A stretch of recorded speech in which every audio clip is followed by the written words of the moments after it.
Hello. Sorry for the bad lighting and the bad handwriting, but I mean, oh well. So, with plots, you have your X line and then you have your Y line. So, when you're plotting points, you always do the X first and then the Y. Because what you do, for our first point, we have -3, -3. So you have the X and then the Y. You always do the X first. I don't know why, it's just what my math teacher told me. Just do the X first, so just do it that way. So you go to -3 on the X line, which is right there, with my terrible handwriting. Then the next one is -3, and that's for your Y line.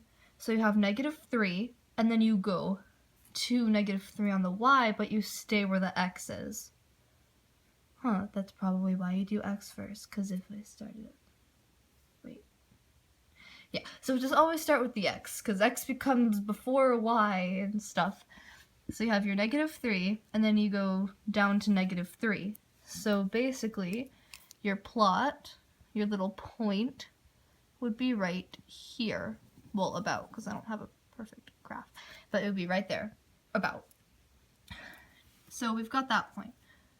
So you got X and your Y. So, now for the next one, for -3. You always do the X and then the Y. Now the X is a positive this time, so it's over here, because these are positives, these are negatives. These are positives, and these are negatives.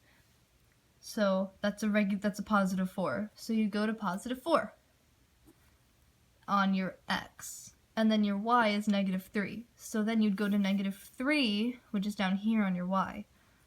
So you have 4, and then you go down to your -3, which is about right here. And we're making a shape, by the way. So then we have those two done, and now we're on to our third one. You have your X and your Y. Now sometimes zeros can get tricky because you don't know where to do it, but I'm learning slope right now and it makes sense for me, but it might not for you because I don't really know. I'm just gonna pretend you don't. So you have your 0. If your 0 is the X, then that means your plot must stay on the Y line because it can't go anywhere on this line. So it always gonna be right here until your Y changes, which makes it go on here.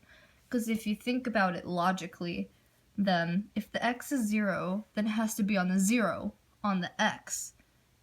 And if the Y was 3, you wouldn't put it there because it's the X line, you'd put it here because that's the Y line. I hope you get this. So we have the 0 for the X, so it goes right here. And then you have the 6 for the Y, which means you would take it normally and go up here to the 6. Then once you have the points, you're making shapes, so I did a shape as well.